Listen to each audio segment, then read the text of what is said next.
Hello, Star Trek fans, and welcome to the Rebinge Deep Space Nine podcast. My name is Kim. And my name is James. And we're watching Star Trek Deep Space Nine from the beginning, one episode at a time.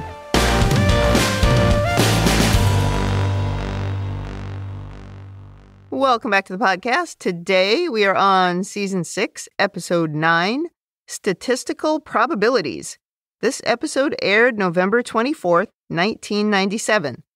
Before we talk about this one, anything we need to cover with last week's podcast, which was the episode called Resurrection? No, but they were just so mean to Kira. I feel so bad for her. The Mirror Universe is just terrible. Yes, they are always mean to Kira when it comes to the Mirror episodes.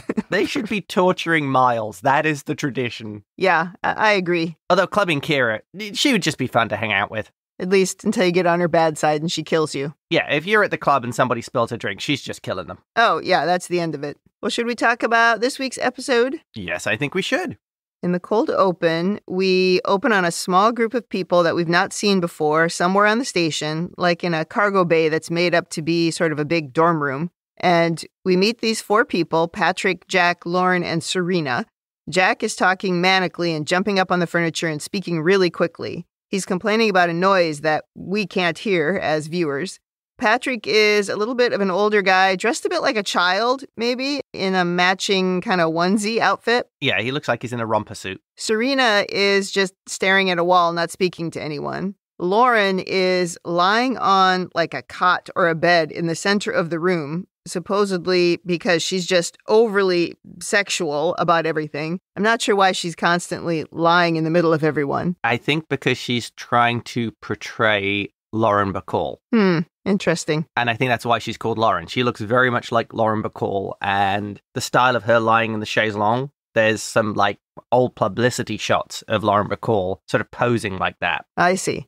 Well, there's also a Starfleet doctor who's trying to calm down the manic Jack, who says that they were brought here to be experimented on. He seems to just be saying this to upset Patrick, the older guy. Yeah. And we learn that these are genetically enhanced people who have been confined to an institution until now.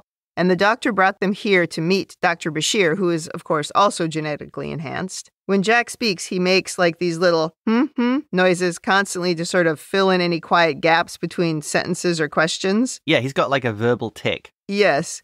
And we see Lauren lying on this cot again in the middle of the room, and she's like oohing and eyeing over a picture of Dr. Bashir. But Jack grabs the pad out of her hand, throws it on the floor, and smashes it. And then he hands the data pad to the doctor, slamming it into her hand, purposely cutting her. And really, this overly dramatic scene is just sort of setting up a bunch of very narrow stereotypes about people on the spectrum. It's really the only way that I can see it. It's not that they're people with mental health issues who have been confined to an institution. It's like they're all too smart and have various sort of very unimaginative quirks. And by unimaginative, I mean in terms of the writing. So the Starfleet doctor says she'll be back in a few weeks, and she leaves. She meets Dr. Bashir outside and says, "Don't turn your back on Jack." I mean, if he's physically dangerous, why would you leave him alone with the others? But anyway, she says she hopes that Julian has better luck getting through to them than she did. And we cue the theme song. And already we see this episode might have some issues.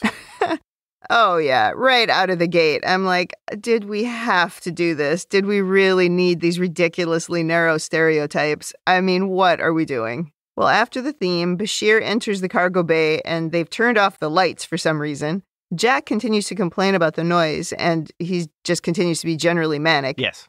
He does a backflip, and he asks Bashir if he can do that, and Julian is like, I don't think so. Jack tests him with a few other things, and then they all ask how Julian managed to hide his abilities and be a part of society, and Julian says he did his best not to exploit his abilities. Yeah, and the woman Lauren says, yeah, he's a mutant. Yeah. In this conversation, Bashir says something about how they don't put people away for being genetically engineered. But then at this point, it doesn't make a ton of sense what that institution is that they were all living in. Yeah. I mean, Jack might be dangerous, but I'm not sure the other ones are. But I don't know. It's very confusing at this point. Jack says they're afraid of people like us. They're afraid we're going to take over. And Julian points out that people like us did try to take over. Yeah. And that really irritates Jack. And he's like, I knew you were going to bring up the eugenics wars. Humanity in the Star Trek universe has a lot of baggage about the eugenics wars. Yeah, they definitely do. Well, eventually Julian leaves, saying he's having dinner with friends.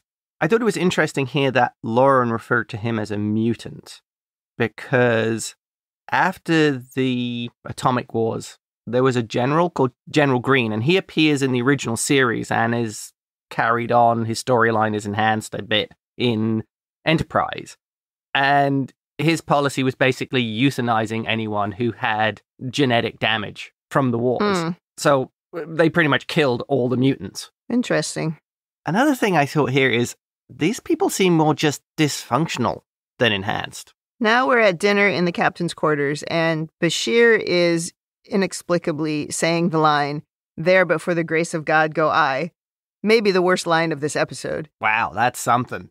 It is something, but it's just so weirdly delivered and weirdly placed, and also weirdly rude to the people that we just met. Anyway, apparently the other augmented individuals suffered unintended side effects of their gene resequencing that led them to their current state. So they were the discount genetic modifications. That's sort of the implication. Yeah.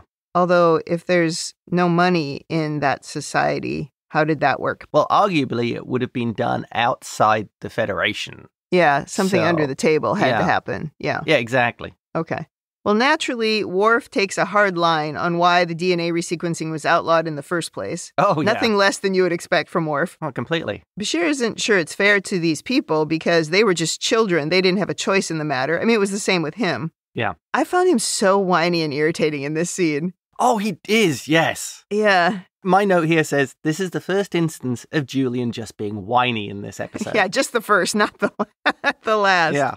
Well, Sisko tries to change the subject by asking what everyone thinks Gul Damar is going to say in his speech tonight. Miles imagines it's not going to be anything good. Yeah, I think we can guess that. Yeah, well, it's Cardassians. It's unlikely to be. Well, then Jack calls Dr. Bashir, having somehow broken into the comm system. So Bashir leaves, and he's just again being so whiny and mopey, and I don't get it. He obviously agreed to this, to have these people come here. Why is he now being such a baby about it? Oh, well, I think you might be exposing here the small problem of this is a terrible episode. Yes. It's just a weak filler episode, at best. Yeah, I found it hard to watch. It's like we've reverted a bit to season 1 Bashir. Yeah. And, you know, not just with him. There are so many other things in this episode that are problematic, and we're going to talk about that. But it's also, it makes it hard to sort of do a serious analysis, as serious as we are on the show. We're very serious. You know, when you're watching things like this and you're like, oh, it's just so insulting to an entire group of people. Why am I a part of this? Ugh. And what's funny is, in my opinion, this is actually the best scene of the whole episode. Oh, I totally disagree. I think this is a terrible scene. Well, we actually get really good exposition here about the Federation policy on genetic enhancements, about why it's banned, basically because you would start an arms race of people trying to be better and better using augmentation. Mm-hmm. But also, there's something of a problem here that they bring up how in the Federation, if you've had augmentation, you're excluded from certain professions. You're forced into particular niches, or you can't do certain things. What about individuals, seeing as random mutation is part of normal biological evolution? Do they sanction people who have a mutation which results in some enhanced capability? Do they just want people who are genetically pure, that they have some pure model? Well, it really raises some questions about what do you define as a modification, a naturally occurring event, or do you have this idealized genome and anybody who varies from it you exclude from society? Is there an undisclosed Federation department called the Department of Genetic Purity? Probably run by a Cardassian. Well, they are naturally xenophobic. Yes, they are. Well, you've brought that up before. If there was some sort of DNA manipulation to, like, get rid of a disease or to help with something medically. Oh, that's okay. Yeah, why doesn't that count as the same thing? I also find it interesting that what they've said a few times is that it would make people too competitive. Yeah. And then they would want their children to be better and better. There's this whole thing about somehow the competition part of it doesn't make sense. And I might agree to that if you were talking about jobs and money. But there's no money in the jobs. So it's not as if it matters, I guess, if you get a certain job because you don't need money. So the competition part of it just never quite lands with me. And I don't understand it. I kind of get it in a school setting because maybe you want your kid to be the valedictorian or whatever, and there's competition there. But what does it mean in other contexts? I don't get it. Well, should you discriminate against people who have higher intelligence? Yeah. What if somebody's just too smart? Right. Keep all the Vulcans out. Well, yeah. Although I find it interesting that you found this a terrible scene. I found this like the one redeeming scene in the show because it has the exposition of the sort of the Federation policy. It's the Julian part that really irritates me here. And it opens with that stupid line that he can't even justify in the conversation. It's just, it's so, his part of it is just so terrible. Maybe the rest of it is interesting, but I know there are so many people who this is their favorite character on the show. And I know because I get the emails about it. But this is not a good episode for this character, and it's also not a good episode for this actor. He's not good in this episode. He's terrible in this scene, and it's not just because the material he gets is bad. Maybe it's because he's not buying into this whole story. I don't know. Even when there's bad material given to the other actors on the show, they still come through with good performances. That is not what's going on here. Yeah. So no, I didn't like this scene. Oh, I'm going to get so many emails. As you flamethrower Julian. Oh, I'm not going to apologize. This episode sucks, and he sucks in it. Moving on. Okay, back to the cargo bay. And now we're all complaining about the noise, not just Jack. Jack is very happy that Bashir now also says he can hear it. But then he grabs Sarina, this is the woman who doesn't say anything, and he threatens to snap her neck if Julian doesn't get this sound fixed. But Bashir just sort of calls his bluff, and eventually Jack lets her go. There's some questions about the violence aspect here. This is where I put in my notes, why do people like this episode? What have I missed? This episode on IMDb has a slightly higher rating than You Are Cordially Invited, the wedding episode. This makes no sense to me. There is no longer any credibility to those ratings. I'm not even going to look at them anymore. I only see them because I go there to look up, who's in the episode, and I just happen to see it. But that is fascinating. All credibility is destroyed. I remember watching this episode back in the day and basically being disappointed because I'm like, wow, did that suck? Until our rewatching, I'd probably seen this episode twice. Yeah, I've seen it twice, and it's 2 times too many. It's one of those episodes, do you remember when you would watch shows that were out on weekly, and you'd be like geared up to watch it, and you'd be like, oh, great, my favorite show is going to be on, and you'd watch it, and then it would be an episode where you walk away from and go, well, that wasn't worth it. Well, what was I waiting for? Yeah, great. Yeah, I mean, it's part of the problem with long seasons and episodic television. There's going to be some clunkers in there. Oh, yeah, yeah. Well, now Miles finally arrives, and Bashir says there's a noise probably coming from a sympathetic vibration in the power coupling. Miles can't hear the noise, but he pulls out his tricorder and he verifies it. And then Patrick tells him the plasma flow is out of sync, which Miles is like, oh, you're right. So he realigns it, and then everyone is greatly relieved because the noise stops. Well, then Gul Damar's speech finally starts. We don't really hear all of what he says because everyone in this scene is just sort of talking over it. Yeah. We do hear him say, these are great days for Cardassia. Our enemies fear us, blah, blah, blah. A bunch of Cardassian bluster. Well, it's good to see that Damar's been promoted. I mean, he's worked hard for it. Yes, he killed for it, yes. Patrick and Lauren can see that Damar is, they use the word sad and ashamed, and they say that he's just putting on a show. They figure out that he killed someone close to him, of course, which was Zael, but they didn't really know anything about it. Damar is continuing. He says, we're poised to make another bold step to ensure our future. We now seek peace with the Federation, and he says he's ready to meet with Federation representatives to talk peace. Jack calls him a pretender, and Patrick says someone is making him say this. He doesn't really believe it. And Damar kind of closes his speech by saying, for my sons and for all of our sons, forget our daughters, whatever. Yeah, well, forget them. The augments essentially figure out the whole story of Damar killing Zael and taking Dukat's spot, and how he's in league now with a Dark Knight. That's a totally different franchise. Why did they bring that up?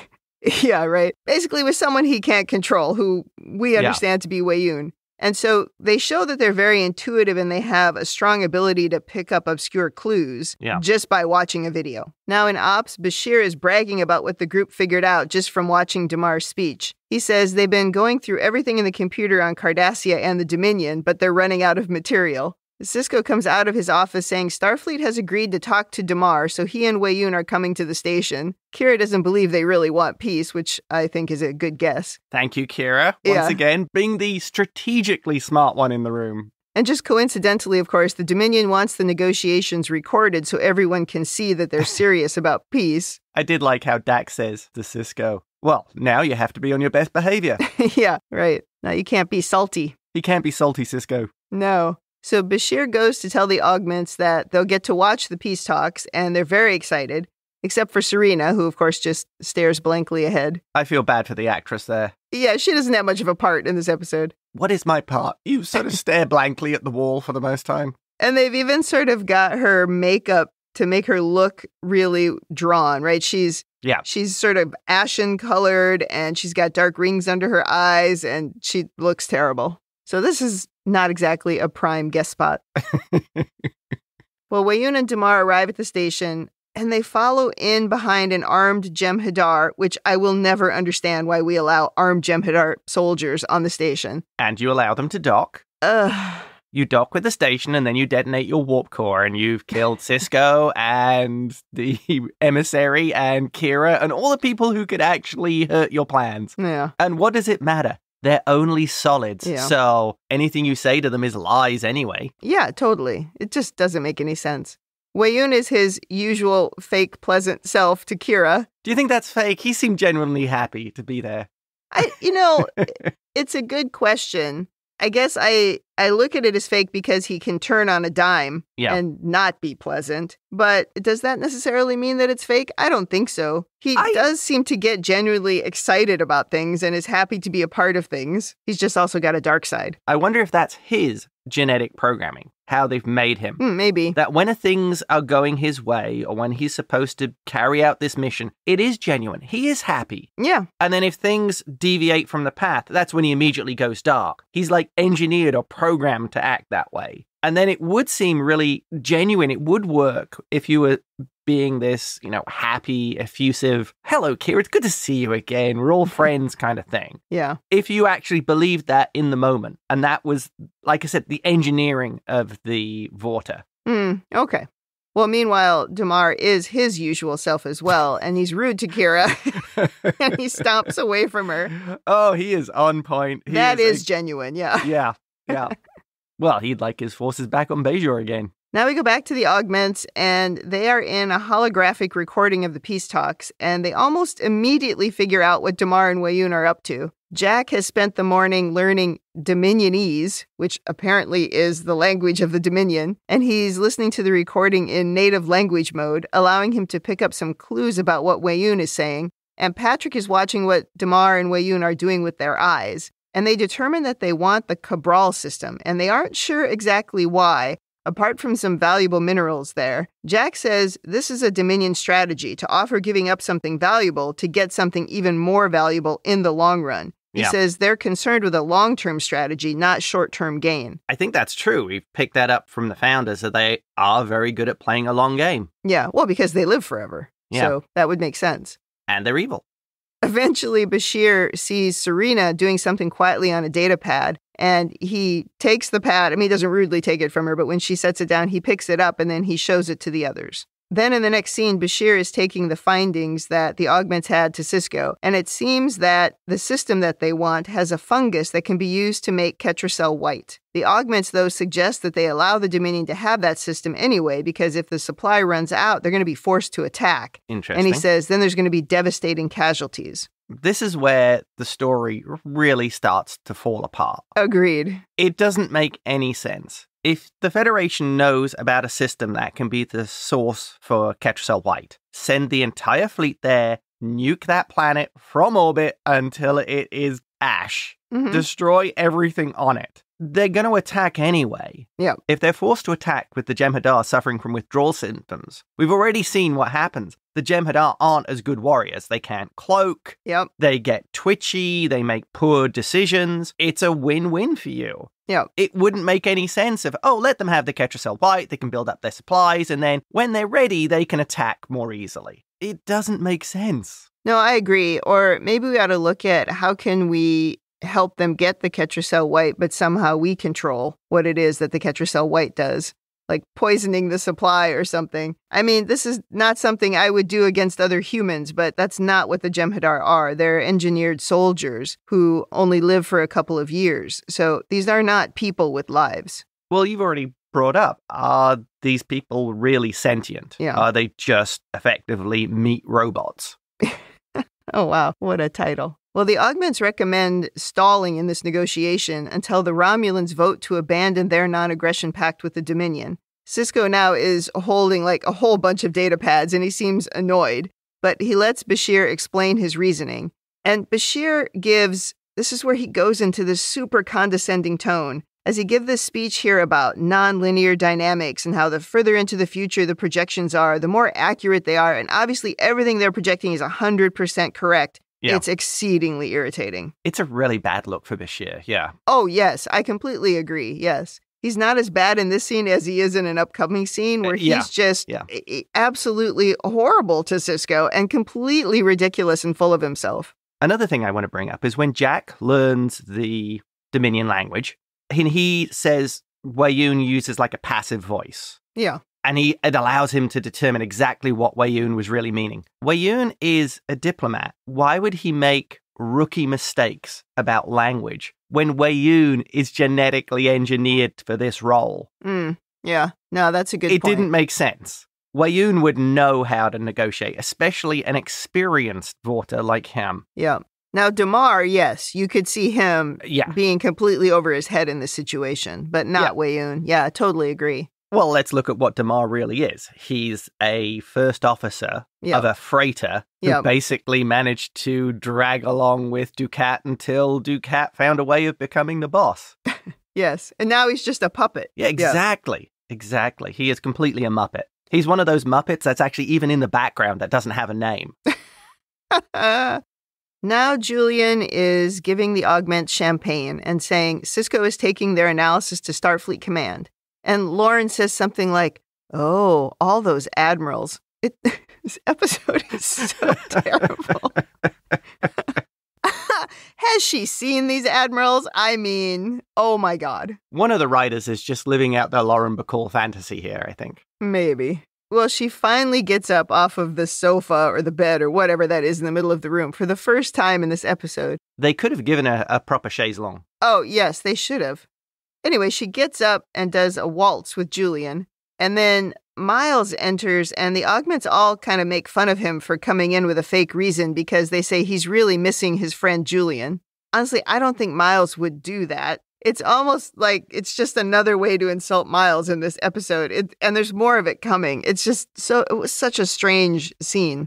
Okay, couple of things with this scene. Yeah. First, I didn't think the episode could honestly get any stupider until we got this scene with Miles. Painfully bad. And then the second thing is, I believe kind of what they're aiming at with Patrick is he's developmentally challenged. Oh, right. So I feel this scene is actually poking fun at Patrick for being developmentally challenged. It's like, ha ha. Yeah, because he wants Miles to wear a party hat, and then when he doesn't, he starts crying. Yeah. I didn't write it down because it's just awful. My other note here is, was this not offensive in the 90s? So is this just ham-fisted approach? Were they trying to be clever and actually just came off badly? Or was this, I'm going to make fun of the developmentally challenged one in this group? Yes, that was offensive in the 90s and it's offensive now. There was no doubt. But it's also so out of character. Miles doesn't like uncomfortable social situations. We have made that pretty evident in the past. And he already knows what it's like in this room because he's been here once. Right. So I don't believe that he would choose to come to that room and stand there and pretend like there was something going on when he already knows that they were able to determine the problem just by listening to it. So he knows that they're smart enough to pick up if he's doing something phony. And it's done only so they can have that moment. Well, two reasons. One, so they can have that moment where Patrick cries, which is insulting. But then they use this again to insult Miles in the next scene. Yeah. Such a weak moment in an already really weak episode. You could have done this scene so much better if you'd actually done it as Julian asking Miles to help, to try and help, if you like, acclimatize these people. Give them some social interaction, Yeah, with someone who's the salt of the earth character of the series. Or bring in someone who likes to have awkward and difficult conversations and who is super into science. Oh, I don't know, someone like Dax. Yeah. It's just so many different things they could have done here. I don't think Terry Farrell wanted to touch this episode with a barge pole. Yeah, maybe not. She is in it, but not much. Now we go to Quarks, and Julian and Miles are playing darts. Julian says the augments like Miles because he's uncomplicated. Here starts the insults. Okay. It's so condescending, and Miles does not appreciate it. Okay, I'm sorry. I thought the last scene was the worst of the episode. This one actually manages to turn it down a notch. It's bad. I'm not going to describe anything else in this scene. Is there anything else you feel is important? Because it's so stupid. Oh, man. Could you have written Julian any worse? Honestly. Oh, my God. He comes off as awful. Is the idea of this scene to show that fully functional augments, like Bashir, basically tend towards becoming Khan?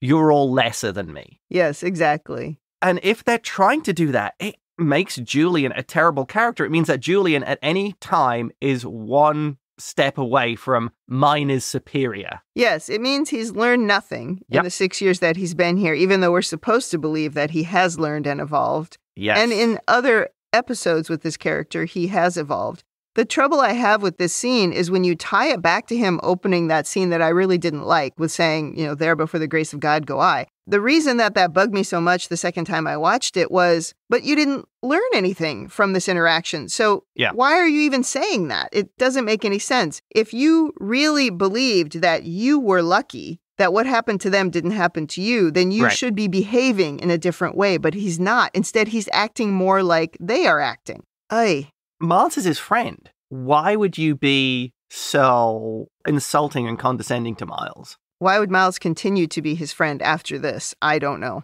Without an apology. That's a good point. And he's acting, I would say, totally oblivious to Miles's feelings. There are so many levels. This is like, why would you two even be friends? Yeah. If you were going to act like this, I certainly wouldn't be your friend, for sure. Yeah. I'm wondering if this was a script left over from season 1 that accidentally got to the top of the pile. It does feel a little season 1-y. I totally agree. Okay, well, we got to get through this episode. So Starfleet Command has agreed to give the augments access to classified info about Starfleet's battle readiness. So the group has been digging into all this info, and they're quite upset with what they found. They've done new long-term projections, and they have some very bad news for Julian. When Julian digs through their data, he says dramatically, it's inescapable. There's no way the Federation can beat the Dominion. And he says, we have no choice. We'll have to surrender. Big drama into an ad break. Drama. So Julian then takes this to Sisko, which goes as well as you'd expect.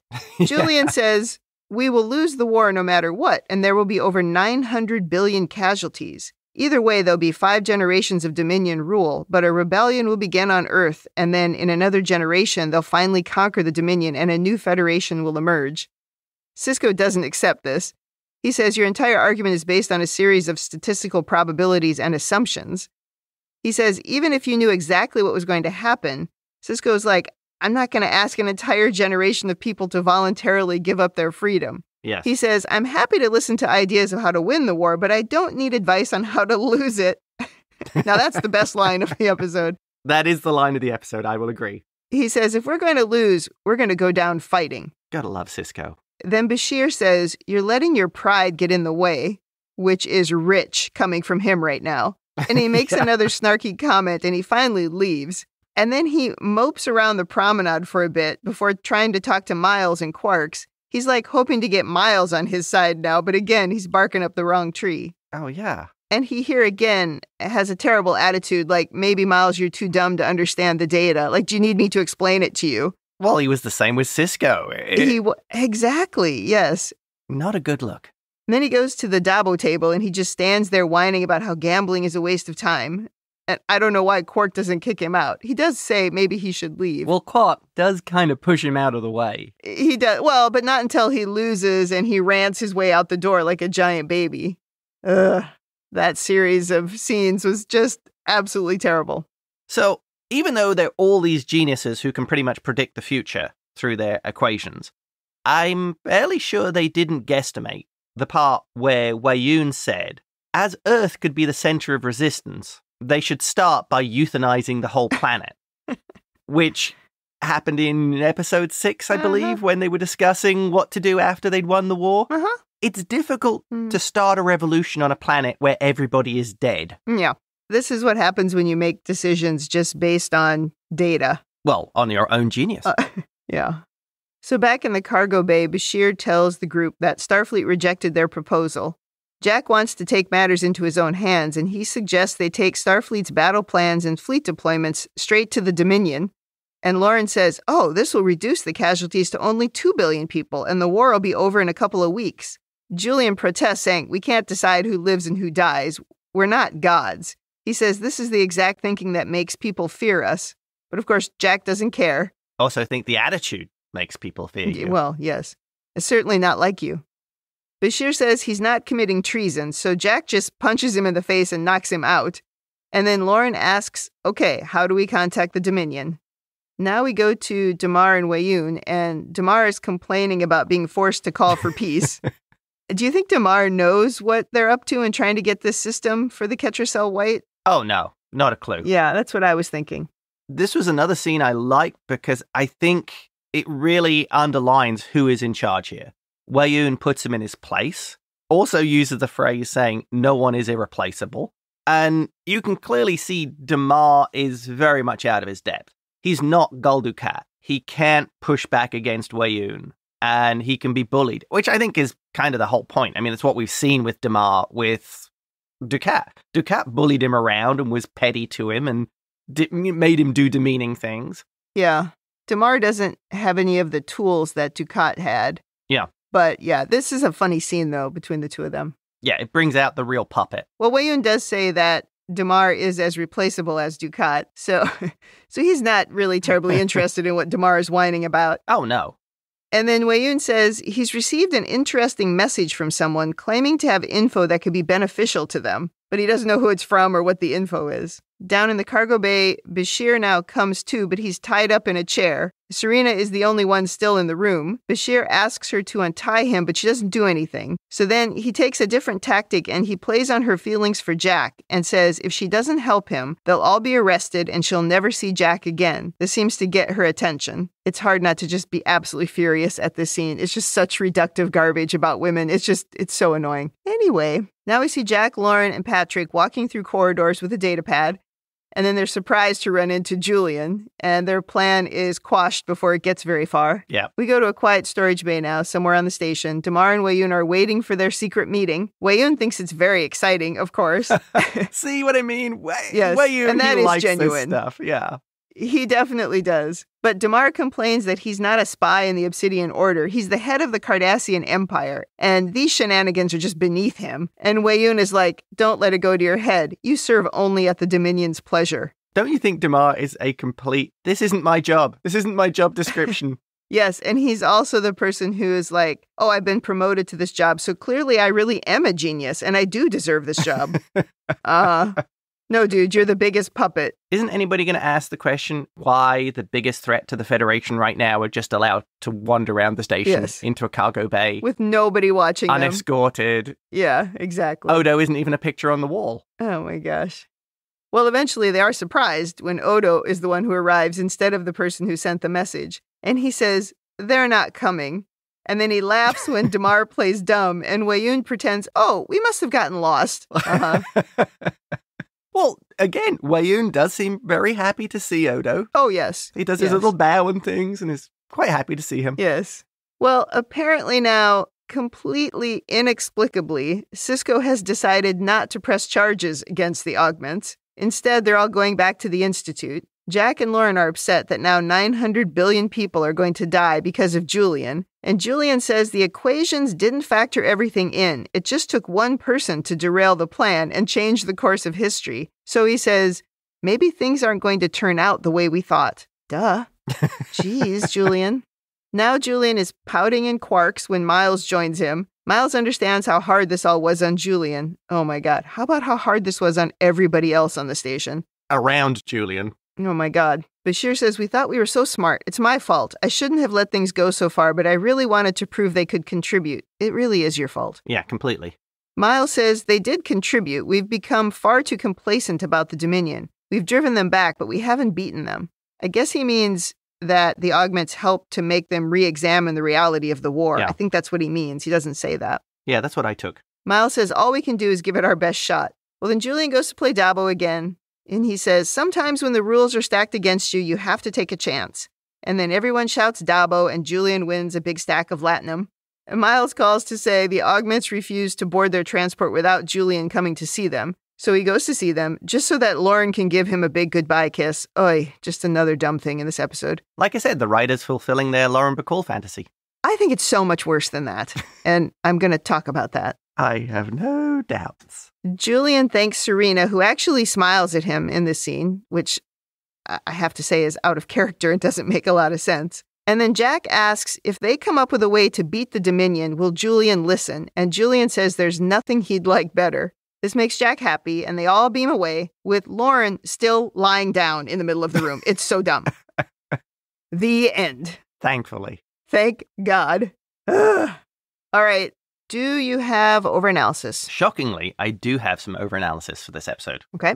I'm going to start with, I'm guessing part of this story is pointing to why the original augments on Earth failed, because people like Khan and the other augments maybe do the same thing. They get overconfident. They rely entirely on, oh, I can't be wrong. I'm too clever to be wrong. I can't be wrong, yeah. And causes them to fail. So this was sort of pointing to maybe this is what happens repeatedly with the augments. And also Julian's sort of complete reversion to, well, I'm smarter than all you peasants attitude. Yeah. I thought that was an interesting take, difficult to tweeze out of the episode.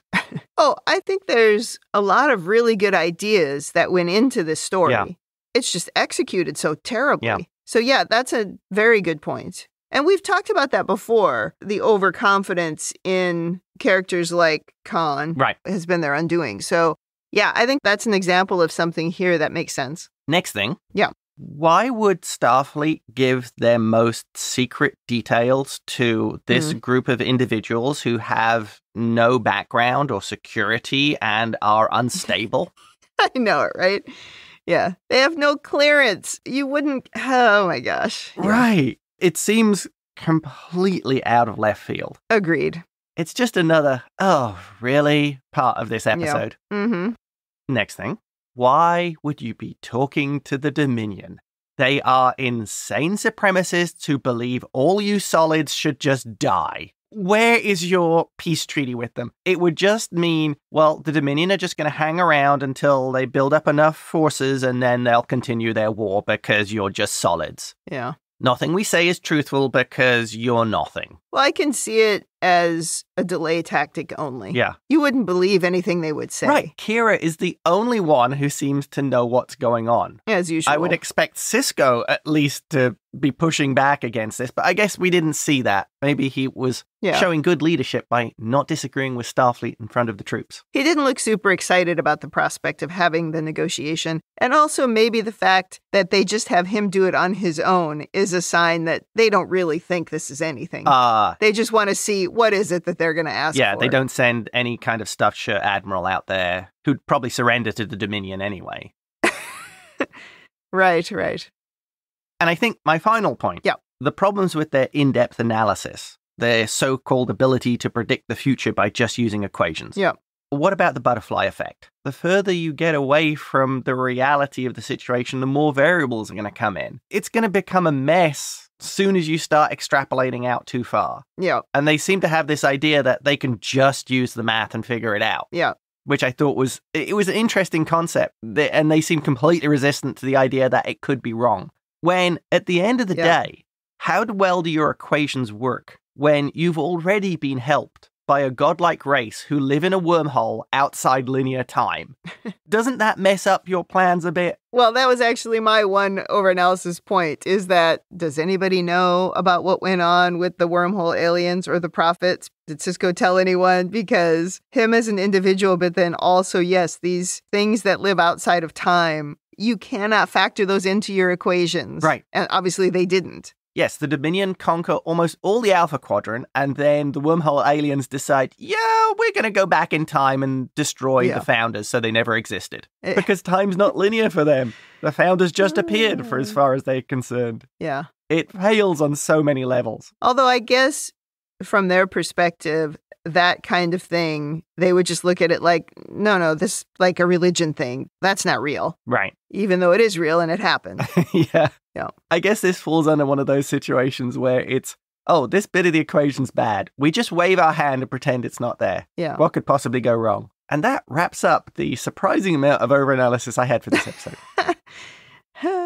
Well, I already told you what my one overanalysis point is, so I'm just going to go to women in the future. This will be interesting. I don't want to spend a ton of time on it.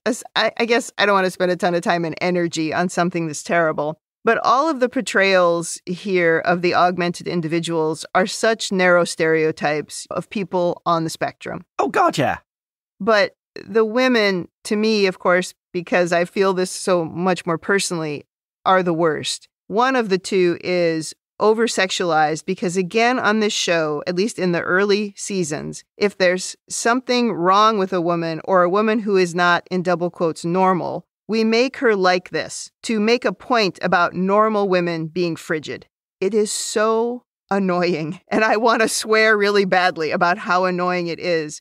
This is what was irritating to me in the first 2 seasons of this show because of this kind of garbage. And oh my God, here it is in season 6. How can we still be writing stuff like this and making it okay? It's absolutely not okay. Then we go to the other woman who is somehow, she can't seem to function, but she's somehow quietly in love with the man who abuses her in front of others. Absolutely infuriating. At the end of my couple of notes that I took here in Women in the Future, I just wrote, oh my God. It's like I don't even know what else to say about how terrible this is. Yeah. This is why I've been putting off the second watching of this episode, because I knew I was the one who had to do the notes, and I just kept putting it off until late last night, and then I finally gave in and just did it. It's an embarrassment in Star Trek to portray women this way. Yeah. Anyway, so rating. What do we think of this episode? Well, I'm just going to say, how many problems can you put into a single episode? Let's mock people on the spectrum. Let's make fun of mental illness and developmentally challenged. Let's demean women. Those are all really funny things. Yeah, this is a lot of laughs. We can make a funny episode out of it. It's great. It's full of really negative stereotypes. Yeah. That I feel are just played for laughs. That's the problem. When you could have done a better episode if you'd actually tried some subtlety rather than making it a poor sitcom. Well, maybe that's enough ranting on this one. Interesting concept, terribly executed, 2 thumbs down. I was going to say, so thumbs up then? We haven't had an episode this bad in a long time. No, there hasn't been an episode of this quality in a long time. Yeah. I mean, we had some rough ones at the beginning of last season. Yeah. Well, obviously thumbs down terrible for me, right? Only 1 thumbs down? I said thumbs, so all the thumbs. Not only is the portrayal of women awful in this episode, the material itself is derivative of some work by Asimov. Yeah. So it's almost like this episode was a failed Saturday Night Live sketch or something. It's so bad. Yeah. The idea, I do think, is good. I think this could have been good, but the execution, it's not just bad, it's embarrassing. Good way of putting it, yeah. All thumbs down. Okay, let's put a lid on this pile of garbage. Well, the next episode is a good Ferengi one. Oh, jeez. Why? It's not a bad episode. Why? You might think positively of it. I know there's supposedly some good ones still coming this season, so I'm holding out hope. Good Lord, people.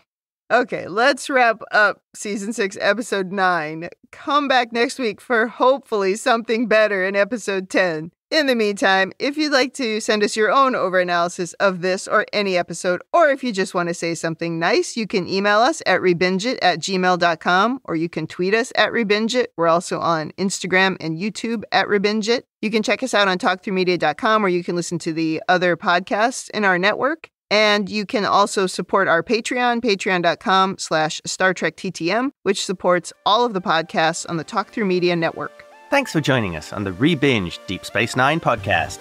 That's it for me. And that's it from me.